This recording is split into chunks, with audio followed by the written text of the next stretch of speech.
Hello ಸ್ನೇಹಿತರೆ, ಸ್ವಾಗತ ಸಹಲ್ ಕೃಷಿಗೆ. ನಾನು ನಿಮ್ಮ ಸ್ನೇಹಿತರು ರಾವ್ ಮಾತಾಡೋದು. ಸ್ನೇಹಿತರೆ, ಇವತ್ತು ನಿಮಗೆ ಒಂದು ಬೆಳೆ ಬಗ್ಗೆ ಹೇಳ್ತೀನಿ.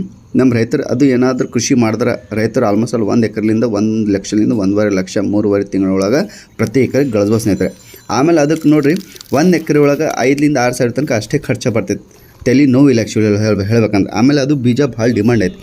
ಆಮೇಲೆ ಇದು 1 ಎಕರೆ ಒಳಗೆ ಆಲ್ಮೋಸ್ಟ್ ಎಲ್ಲ ರೈತರಿಗೆ ಪ್ರೆಸೆಂಟ್ 5 to 6 ಕ್ವಿಂಟಲ್ ತೆಗಿತಾರೆ.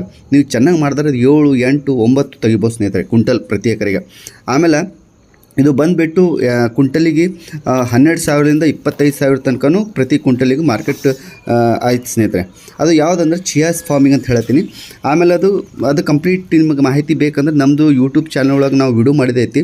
ಅದ್ರ ಯಾವ ತಳಿ ಹಾಕಬೇಕು, ಎಷ್ಟು ಅಂತರಗಳು ಹಾಕಬೇಕು, ಯಾವ ಥರ ಬೀಜ ಹಾಕಬೇಕು, ಯಾವ ಥರ ಹಾರ್ವೆಸ್ಟಿಂಗ್ ಮಾಡಬೇಕು, ಯಾವಾಗ ನೀರು ಬಿಡ್ಬೇಕಂತ ಕಂಪ್ಲೀಟ್ ವಿಡಿಯೋ ಮಾಡಿದೈತಿ ನಮ್ಮ ಯೂಟ್ಯೂಬ್ ಚಾನಲ್ ಒಳಗೆ. ನೀವು ಜಸ್ಟ್ ಯೂಟ್ಯೂಬ್ನ ಹೋಗಿ ಸಹಲ್ ಕೃಷಿ ಅಂತ ಹುಡ್ರಿ, ಅಲ್ಲಿ ಬಂದುಬಿಡ್ತೈತಿ. ಆಮೇಲೆ ನಿಮಗೆ ಕಂಪ್ಲೀಟ್ ಮಾಹಿತಿ ಸಿಗ್ತದೆ ಸ್ನೇಹಿತರೆ. ಇದು ವಿಡಿಯೋ ಇಷ್ಟ ಆದ ಪ್ಲೀಸ್ ರೈತರಿಗೆ ಶೇರ್ ಮಾಡಿರಿ.